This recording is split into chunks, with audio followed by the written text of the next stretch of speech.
The title tonight is Beyond the Finish, Mastering the Mental Side of Running. Awesome. Thank you so much for having me, and thank you, Vince, for the awesome intro there. And this is great, people to speak to you guys. I feel like I know half the people in this room, which is exciting, and the other half that I don't know. Thank you for being here, and thank you for everybody for being here and supporting the great race and volunteering. And I think it's super awesome what you guys are doing because, having taken part in hundreds of races and been a part of the running community for 30-ish years now, it's pretty awesome what the volunteers put into it, and it's great to actually have you guys, supported and valued. And he mentioned Luxembourg. So my wife's running the marathon on Saturday, and she's only literally done one run ever on the trails, and that was 2 weeks ago. She ran for 4 hours on the trails through the hardest part of the marathon course. So she's got a lot of put-upness in her, so she's going to be tough. But her brother flew in from Luxembourg to run it with her. So that's the Luxembourgish reference there. So he's an Ironman guy, and this is actually technically his first marathon, so it's kind of cool. So they're in for a whirlwind with the trails and everything. It's going to be a lot different than what he's used to in Europe. But yeah, beyond the finish line. So, if you look at my background, I'm a sports chiropractor, longtime runner. I often joke I've seen the dark side of running. I basically, on a day-to-day basis, about 80% of my patients are runners, and they're injured, or they're doing maintenance work to stay injury-free, or we kind of brought them back from the grave at some point with running. That's the vast majority of my existence in the sport. But the thing that excites me the most is actually really valuing my time with my patients to help with their mind, to help work on their mind. And I think that's one of the things that, over time has sort of allowed for, a good rapport in the community, is that it really is just, because in the end, muscles are just pieces of rubber, the mind is everything, right? That's what Pavel Nurmi said. And in the end, when people come in and do ultras and crazy stuff like 100-milers, you really realize how impactful the mind actually is. And as a provider, having traveled with USA Track all over the world, a lot of providers do not say the right things to people. And even at the tippy top level, it's quite alarming what some providers will say to people. And I've just always been a glass half full guy. I've always just been overly supportive. I've come back myself from the grave, and I'll reference some of this in the conversation today, numerous times with running. Thought my career was done, career-ending injuries numerous times, and fought through those. And so it's a pretty rare scenario that I get somebody on my table that I'm like, yeah, you're going to be done. Like, you should stop. Like, it's pretty rare that I'll actually say that. And I know, because I literally, in my treatment room, I keep a binder full of all of my injuries, a binder full of everything that I went through, all the blown discs, all the torn tendons, all the ruptured ACL, like everything. I have it all there, proving that I've gone through a lot of these injuries too, and I can relate to a lot of what people go through. But I kind of wanted to start the talk today a little bit about, my trajectory in the sport with regards to mindset. So I had a pretty okay-ish high school career relative to what I ended up doing long term. I was, 10th at state in cross, which was good enough to kind of get me some money to go to Malone, which was a pretty solid running program at the time. They're getting better now, but we were pretty solid at the time. Perennial state champions will go there and that kind of stuff. And so I went to Malone and just immediately got so I was running 20-ish miles a week in high school, just doing didn't really even know what training seriously was, just kind of running off talent. And I got to Malone, and instantly they just put you into 70 miles a week, just instantly. Freshman 70, sophomore 80, juniors 90, seniors 100, just no questions asked, top 7 at the end of the season, go to nationals, period. That was the existence, right away. So of course you can imagine I got injured a ton. So 2/3 of my college career, I had injuries. I actually went back and calculated that. It's roughly 2/3 of my whole college career I was injured. I really didn't get any sort of foothold on training. Now they've since adapted their training, so don't think that that's what Malone does now. They've wised up a little bit. The training from the 90s and the early 2000s is not what they do now. But yeah, so I look back on that, and it's one of those things where I had to conquer a lot of demons along the way, because you realize you have this talent, and you realize you have this potential, and you just keep getting the door slammed in your face. And that happened a lot. So coming in all the way from my freshman year all the way through to about halfway through my junior year, I pretty much really never completed a season. When I got to my junior year, I sort of like, I was coming off a knee surgery and a wrist surgery, and so fitness just kind of came easy then, and I think I wasn't trying. And when I was running professionally, this is one of the things that my coach at the time sort of told me that I realized at the time that he would often say, don't squeeze, right? Don't want it too much. And kind of the way that connected with me is like, have any of you like ever had like a really nice shirt and you get the shirt, maybe even as like a kid in high school or something like that, and you're like, oh dude, I don't want to get this shirt dirty. This shirt's awesome, right? And you're gonna get that shirt dirty, right? Because you put it out there. You're trying too hard to not get that shirt dirty, right? And I often think about that with racing. If you want it too much, you'd be like squeezing, you're like writing splits on your arm, and you're like, you got this weird mantra about it, it's probably not gonna go well. You're putting too much anxiety and angst into it. And so as I kind of walk through my career, I'm gonna sort of dabble in sort of actionable items to kind of help with the mindset and help with racing and how to conquer some of these demons. But anyways, when my junior year, when I realized like the don't squeeze mentality, didn't even realize how fit I was at the time. I was really only training for like 6 weeks coming off an injury. And I was studying for this really hard math exam. So I was like under the bleachers, like literally just immersed in studying for this indoor race. And then one of my teammates was like, dude, the race is like literally going to race in like 10 minutes. Like we're putting on our spikes, you got to go. And I didn't even warm up. And I was like, oh crap, all right, got to go. And so I put on my spikes and didn't warm up and just towed the line. And I'm like, why don't I just hang with the leaders in this race? Like, what the hell am I doing here? Like, why don't I just hang with the leaders? And then I won the race. And it shocked me that at how easy I was able to just like snap into this like next level mindset. And it was because I was like totally distracting myself. I was not consumed with the race. I was like, it just was reflexive to me. I'd raced enough through high school and early college that I knew how to like react in races. And then I thought to myself, like right when I was in the race, I literally had this thought, and this is an important item, that I'm going to give 100% today. So what else do I have to worry about? Like literally there's nothing else to worry about. And if you can actually at the end of the day, when you're looking yourself in the mirror and you're trying to figure out what you want to do at a next race and how you're going to challenge your next big goal, if you're going to give 100%, that's literally the only thing you need to worry about. And if, however you have to set up your mindset to get there, but that takes away the variable of weather, it takes away the variable of pacing, it takes away the variable of all that, because all of those concepts sort of need to be wrestled with in training, but when you're racing, you just commit to the 100%. And I think that was just such a freeing mentality. So then from that point on, I would like distract myself with like reading books, or I always had this mindset that I would like, if I'm laughing on the line, like I know I'm going to race well, because like I would just like drop right into this like race mentality, but I wasn't taking it too serious. It kind of came free and easy.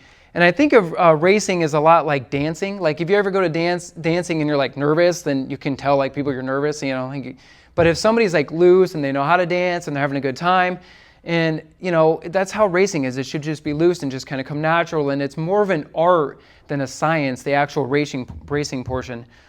Training is the science side of it, but racing really is the art side of it. And I think having that sort of mindset matters as well. So then I graduate from Malone. At the time, it was just basically like, all right, I'm good enough to run, but not good enough to get like a big contract. And I didn't want to go run for like a group like Hanson's or Zap Fitness, so I wanted to kind of basically do it on my own. So at the time, you basically had to qualify for the Olympic trials to just get any sort of notoriety, and I wasn't fast enough to do anything on the track. So I dabbled with the marathon. So I run Chicago Marathon in 2006, which that year was 38-ish at the start in driving rain, so it was just a terrible year weather-wise. But that race was the epitome of squeezing, because I definitely wanted it too much at that point. Like I had hung so much of my career on qualifying for the trials. I was holding off I thought at the time I was going to go to med school, so I was kind of holding off on that to like qualify for the trials. And in that race, my training partner basically said, he was like, yeah, dude, like we're just going to run, because at the time the B standard was 222. And he's like, we're just going to run 221 pace, like period. We're just going to do it, and I'm not going to speed up. And he was more of a veteran marathoner than I was. And at mile 17, he, started speeding up. And I'm like, all right, well, I guess this is what we got to do, right? We got to start closing it down. And I just dipped into the 5.0s, and at that point it was too much. So I actually hit the wall pretty bad in that race. So bad that I actually, about with about 5K left, I literally forgot how far a marathon was. Like I couldn't remember that it was 26 miles. Like I was that delirious. I didn't like sober up till the lead female passed me. And then I was like, oh man, and then somebody yelled like, you got 5K left. I'm like, oh crap, it's 26 miles. But then that race was crazy because I actually missed the standard by 29 seconds. So it was just devastating. So it took me another 5 years to run another marathon. Well, in that time period, I was like, well, I got to move on with life. So I ended up choosing to go to chiropractic school over med school. Long story with that. But basically, through that period, I took 2 years down. I wasn't racing. I had a plantar fascia issue that I thought I was just kind of done with it. And then one time I was on a run late 2009, and I just had this weird vision in my head of like, wouldn't it be sweet if like everybody from my family like saw me on TV at the Olympic trials? Like what if you actually tried that again and went after it? Well, from 2008 Olympic trials to 2012, they dropped the standard to 219. So you had to go under 219 to get in, and the B standard was 222. So they dropped it by 3 minutes. I'm like, I don't even care what the standard is. Like, I'm going to complete this task. And I hadn't really run for 2 years, and luckily, like, fitness came quick, fitness came easy. I was living in Atlanta at the time, and I was, slaying some races pretty good. I was winning decent money on the roads. And so I was like, all right, so now's the time to really get after it. So I ran Grandma's in 2011. Now, the week of Grandma's, I strained my Achilles really bad, so I really couldn't run that week, and so I thought we were going to back out of Grandma's and maybe try for CIM later in the year. Well, I told my coach, I'm like, let me just go up there because, the race director, he's flying us up there, so I'm just going to go and just see what it's like in case I race Grandma's in the future. I can visualize kind of what's going on. So I take the flight, get there, and I'm like, my Achilles actually kind of feels pretty good.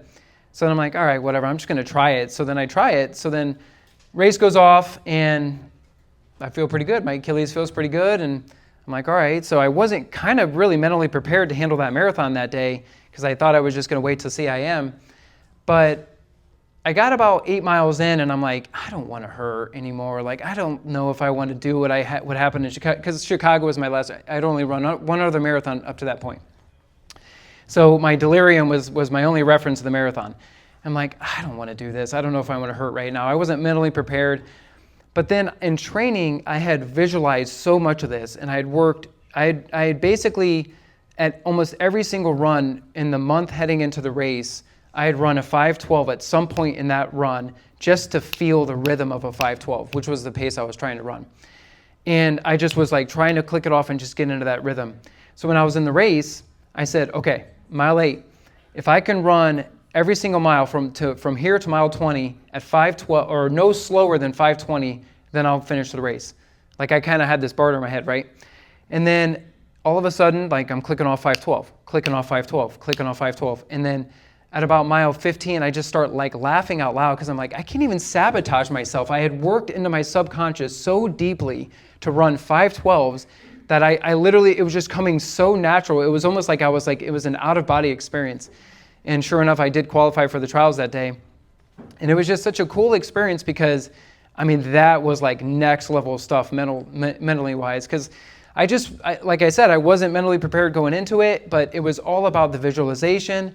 It was all about the emotion of it, like the understanding, like what I was really driven to do. I mean, like, it's the reason why, like, moms can pick cars off babies and stuff. And yeah, it's like emotions will make you do some crazy things. And that's another really important thing about running and understanding really reaching your performance level and really achieving the highest thing that you want to achieve is tying in emotion to that. I mean, that's really when it matters. And what better way to do that than visualization? And that race really, really taught me that. So much to the point where even after that race, I would have bouts of injuries and bouts of setbacks, and I wouldn't really train all that hard, but I still would run really, really decent times by just mentally working on the race, mentally rehearsing things. When am I going to make moves? What does it feel like? What does 440 feel like? What does 450 feel like? Like kind of like rehearsing these things in my mind, and you can do some phenomenal things.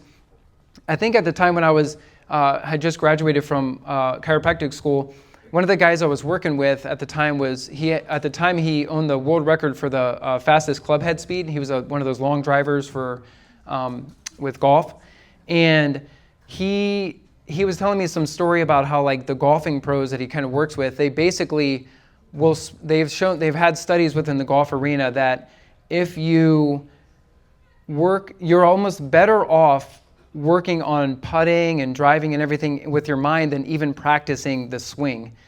And they've actually had studies where if you have golfers just mentally rehearse the swing and not even pick up the club, that you get better, if not just as good of results as actually practicing.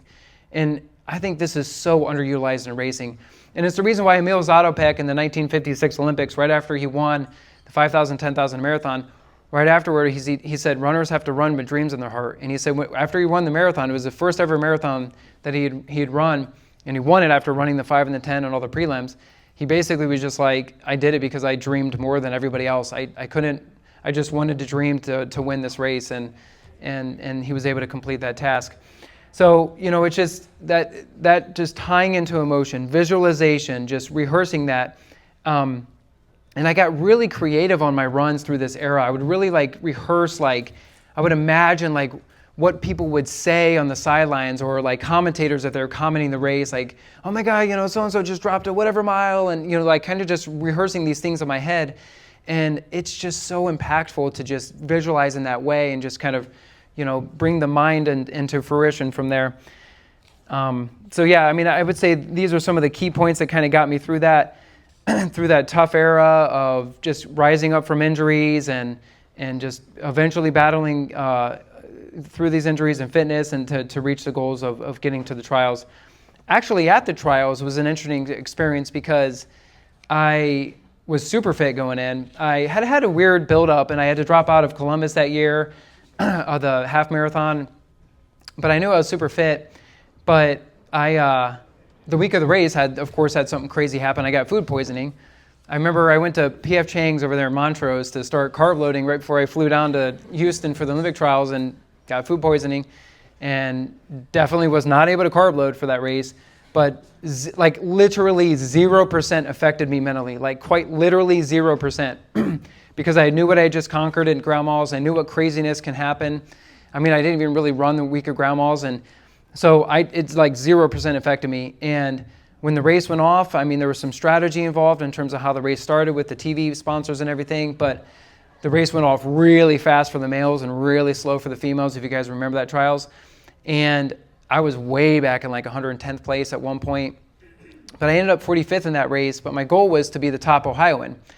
And I knew the guys that were the top Ohioans at the time, the Ordway brothers, I knew they were going to go out hard. I just knew it. That's just the way they were. And so I just knew to be patient and patient and patient. And sure enough, I passed them a mile 25, which was pretty awesome. So, and that just again ties into, expectations. And, a lot of us, I always say with treating people, you're most at risk for injuries at the beginning of a training cycle and at the end of a training cycle. And we all know that when you're peaking, we've all had the experience of you're going to get sick, you're going to get something pop up, and there is a physiological reason for that. There's a definitive physiological reason for that. And so anytime you head into a race and you get something pop up, like a sore knee or a sore Achilles, actually don't be mad. It's actually kind of good that that's happening, because what's happening is your body is actually trying to repair the final little bit of things before it heads into that race. So that's actually a welcoming thing. And a lot of times when patients start panicking, I'm like, no, this is great. Because if you can't repair your knee right now, you're probably not repairing your liver enzymes either. So you're not able to reach out, deep into that well like you might think you can. So if you're not able to repair your musculoskeletal system, then other areas of your body are also suffering. So a lot of times, don't panic when you head into races and you get sick and you get some final setback, like a sore knee or something like that. Like I said, this is something that shouldn't knock you off your rocker, and you should definitely be really still committed to the goal. There was a really interesting study done when I kind of think of this, that if you told somebody to run all out for 20 minutes, they will strategize and complete the task accordingly. But then if you tell somebody that they're going to run all out for 10 minutes, but right before you have them start, you say, oh, wait, by the way, we're going to change that to 20 minutes, they actually get pissed. And then all of a sudden now they don't race as hard. And they've done this with the same athletes, and they reproduce this over and over and over. And it has to do with expectations. And so understanding heading into racing what the expectations are, what not trying to sell yourself short, but still committing to the task at hand. And I think that's a really interesting study that kind of shows like how we can mentally sabotage ourselves if we come in with preconceived notions and what we might think, the race should look like or should be like. Like if you mentally prepared for like a sunny, hot day and it's stormy and rainy, like whatever, like you just got to roll with it. Like it's just the way it is. And so mentally just don't like hang on to those things. Like I said before, just kind of hunker down to the 100%. But lastly, kind of one of the last things I wanted to touch upon, and then we'd get you on with your dessert here, is, a couple big things.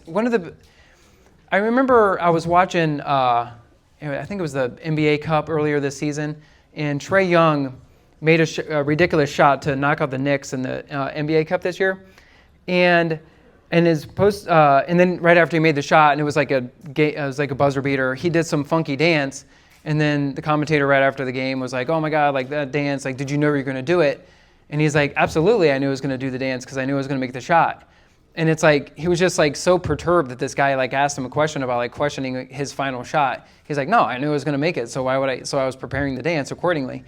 And the point being there, it's like Steph Curry isn't confident after he shoots the shot. Like he's not confident after he makes the shot. He's confident before he shoots the shot. Like that's a really important concept.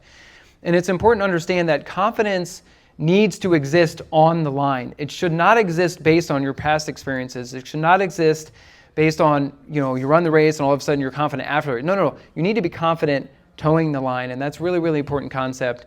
And that kind of goes back to my trial story of like, I was confident. I wasn't going to sell myself short. Like, sure, maybe I could have run 2:16 that day, whatever, but I don't care about hypotheticals.